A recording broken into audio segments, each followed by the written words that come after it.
বলছে আমি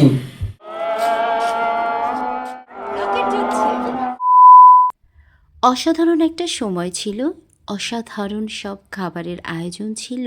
আর এই দিনটি কবে ছিল, কোথায় ছিল, আর কীভাবেই বা আমরা সকলে মিলে এত সুন্দরময় দুপুর, বিকাল আর সন্ধ্যে উপভোগ করেছি, তারই বিস্তারিত আলোচনা থাকছে আজকের এই ভিডিওতে।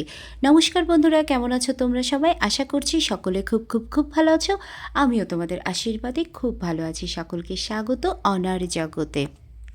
ইন্ট্রো দিতে দিতে তোমরা তো দেখেই নিয়েছো কত সুন্দর সাজানো গোছানো ঘরবাড়ি ছিল, সিঁড়িকোঠা থেকে একদম বসার রুম পর্যন্ত। আর এই ছিল একটা প্রাণী যাকে দেখলে আমার বুকটা তুরপুর করে কেঁপে ওঠে এবং আমি নিজেও ভয় পাই, কারণ প্রাণীর প্রতি আমার একটু ভয় কাজ করে। চলো চলো এবার আসি আসল কথায়। আসলে রোববার দুপুরবেলা আমি কোথায় গেছিলাম? আমি চলে গেছিলাম বাবু ভাইয়ার নেমন্তন্নে, বাবু ভাইয়ার বাড়িতে। কারণ সেদিনকে বাবু ভাইয়ার বাড়িতে আয়োজন করা হয়েছিল ভর্তা ভাতের। আর প্রতিটা ভর্তা তৈরি করেছিল এই যে আমাদের কিউট সীমা আপু। ভর্তায় ছিল আলু ভর্তা, রসুন ভর্তা, পেঁয়াজ আর শুকনো লঙ্কার একটা ভর্তা, ধনেপাতা ভর্তা, সিম ভর্তা, বেগুন ভর্তা, টমেটো ভর্তা। এগুলো আপাতত আমার মনে আছে। এছাড়াও ছিল মুরগির মাংস এবং এক প্রকারের মাছ, যেটা ছিল রুই মাছ, মাছের তরকারি ছিল। আর আপু এদিকে ভাত পরিবেশন করে দিয়েছে।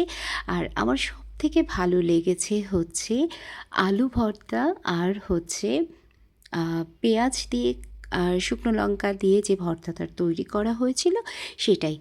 গরম গরম ভর্তা ভাত আর মুরগির মাংস খেয়ে সুন্দর বিকেলটা উপভোগ করার জন্য চলে গেছিলাম আমরা সকলে মিলে ভাইয়ার ছাদে। ছাদটা যেমন সুন্দর, আশেপাশের পরিবেশটাও সুন্দর ছিল, আর সাথে ছিল ভাইয়ার পরিচর্যায় বেড়ে ওঠা গাছপালা। তো সব কিছুই মুগ্ধভাবে উপভোগ করছিলাম আর ছোটোবেলার দিকে ফিরে যাচ্ছিলাম। আচ্ছা, আমার মতো কারা আছো যে বিকেলবেলায় ছাদে উঠতে খুব পছন্দ করো? এই পরিবেশটার মধ্যে একটা মুগ্ধতা বিরাজ করছিল পুরোটা সময় জুড়ে। এই নাও তোমাদের অনার ঢং শুরু হয়ে গেছে। যেখানে অনা সেখানেই ঢং, একেবারে ফ্রি ফ্রি ফ্রি। আচ্ছা, আমার এই হুলিয়াটা ইগনোর করে যাও, কারণ আমি সকাল থেকে প্রচুর কাজে ব্যস্ত ছিলাম। আর কাজটা শেষ করে আমি চলে গেছিলাম ভাইয়ার বাড়িতে। আর কি বলবো, লুকের থেকেও ইম্পর্টেন্ট ছিল হচ্ছে সমস্ত সময়ের উপভোগটা। দারুণ অস্থির একটা সময় উপভোগ করে ছাদ থেকে আমরা নেমে এসেছিলাম ঘরে যথারীতি, কারণ চা খাওয়ার সময় হয়ে গেছিলো। বরাবরই আমি চা খোর। এই যে চা খেয়ে এখন সময় হয়েছে ভাইয়ার বাড়ি থেকে বিদায় নেওয়ার।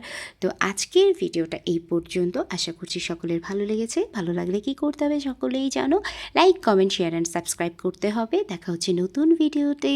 টাটা।